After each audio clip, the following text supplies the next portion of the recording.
Patent എടുക്കുന്നതിൻ്റെ importance എന്താണെന്നുള്ളതും അതെങ്ങനെ എടുക്കുക എന്നുള്ളതും അറിയാതെയാണ് പല ആളുകളും നടക്കുന്നത്. കഴിഞ്ഞ എപ്പിസോഡുകളിൽ പല കാര്യങ്ങളും നമ്മൾ ഡിസ്കസ് ചെയ്തിട്ടുണ്ട്. ഇതിൻ്റെ ഡ്രാഫ്റ്റ് സ്പെസിഫിക്കേഷനാണ് പറയാൻ പോകുന്നത്. പ്രൊഡക്റ്റ് റെഡി ആയിട്ട് പേറ്റന്റ് എടുക്കാൻ പറ്റുള്ളൂ എന്നാണ് പല ആളുകളും വിചാരിക്കുന്നത്. നമ്മളുടെ ഐഡിയേഷൻ സ്റ്റേജിലും നമുക്ക് പേറ്റന്റ് എടുക്കാൻ പറ്റും. ഒന്ന് പ്രൊവിഷണൽ സ്പെക്ക് ഉണ്ട്, കംപ്ലീറ്റ് സ്പെക്ക് ഉണ്ട്. പ്രൊവിഷണൽ സ്പെക്ക് എന്ന് പറഞ്ഞു കഴിഞ്ഞാൽ നമ്മളുടെ ആ ഐഡിയ പ്രൊഡക്റ്റിലേക്ക് എത്തുന്ന സമയത്ത് നമുക്ക് പേറ്റന്റ് അപ്ലൈ ചെയ്യുന്ന പ്രോഗ്രാമാണ്. ഈ കംപ്ലീറ്റ് സ്പെക്ക് എന്ന് പറഞ്ഞു കഴിഞ്ഞാൽ ഇപ്പോൾ നമ്മളുടെ പ്രൊഡക്റ്റ് റെഡി ആയിട്ടുണ്ടാവും. ഇപ്പോൾ എക്സാമ്പിൾ പറയുകയാണെങ്കിൽ ഇപ്പോൾ ഈ ഗുഡ് എയർ, സോ ഇത് പ്രൊഡക്റ്റ് റെഡി ആയിട്ടുള്ളതാണ്.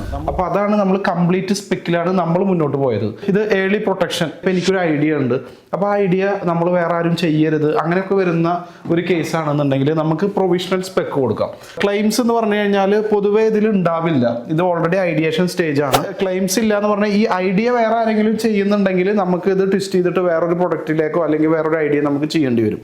ഇവിടെ കംപ്ലീറ്റ് ആവുന്ന സമയത്ത് ക്ലെയിംസ് വരാൻ സാധ്യത ഉണ്ട്. ഇപ്പോൾ ലെവൽ ഓഫ് ഡീറ്റെയിൽ പ്രൊവിഷണൽ ആണെന്നുണ്ടെങ്കിൽ ബേസിക് ആയിട്ടുള്ള ഒരു ഐഡിയ കൊടുത്താൽ മതി. കംപ്ലീറ്റ് സ്പെക്കിലേക്ക് വരുമ്പോൾ നമ്മൾ ഫുൾ ടെക്നിക്കൽ ഡീറ്റെയിൽസ് നമ്മൾ സബ്മിറ്റ് ചെയ്യേണ്ടതുണ്ട്.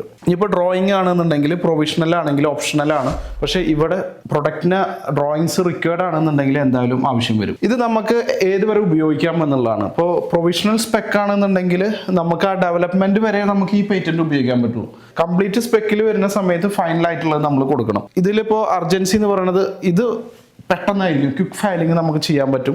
ഇവിടെ ആകുമ്പോൾ കുറച്ച് ടൈം എടുക്കും, ഡീറ്റെയിൽ ആയിട്ട് ഡ്രാഫ്റ്റിങ്ങും കാര്യങ്ങളൊക്കെ ആവശ്യമായിട്ട് വരും. ഈ ഡ്രാഫ്റ്റ് സ്പെസിഫിക്കേഷൻ എന്ന് പറയുന്ന സ്റ്റെപ്പാണ് ഇപ്പോൾ ഞാൻ നിങ്ങളോട് ഡീറ്റെയിൽ ആയിട്ട് എക്സ്പ്ലെയിൻ ചെയ്തത്. സോ നെക്സ്റ്റ് എപ്പിസോഡിൽ നമുക്ക് ഈ പേറ്റന്റ് ചെയ്യാൻ കുറച്ച് റിക്വയർഡ് ഫോംസ് നമുക്ക് ചെയ്യാനുണ്ട്. ഇനി നിങ്ങൾക്ക് നിങ്ങളുടെ പ്രൊഡക്റ്റിനോ അല്ലെങ്കിൽ നിങ്ങളുടെ ബ്രാൻഡിനോ ഒരു പ്രൊഫഷണൽ പേറ്റന്റ് സപ്പോർട്ടോ സർവീസോ വേണമെന്നുണ്ടെങ്കിൽ നിങ്ങൾക്ക് നമ്മളുടെ ടീമിനെ കോൺടാക്ട് ചെയ്യാം. കാരണം അവർ ഓൾറെഡി പേറ്റന്റ് ചെയ്തിട്ടുള്ള എക്സ്പീരിയൻസ് ഉണ്ട്.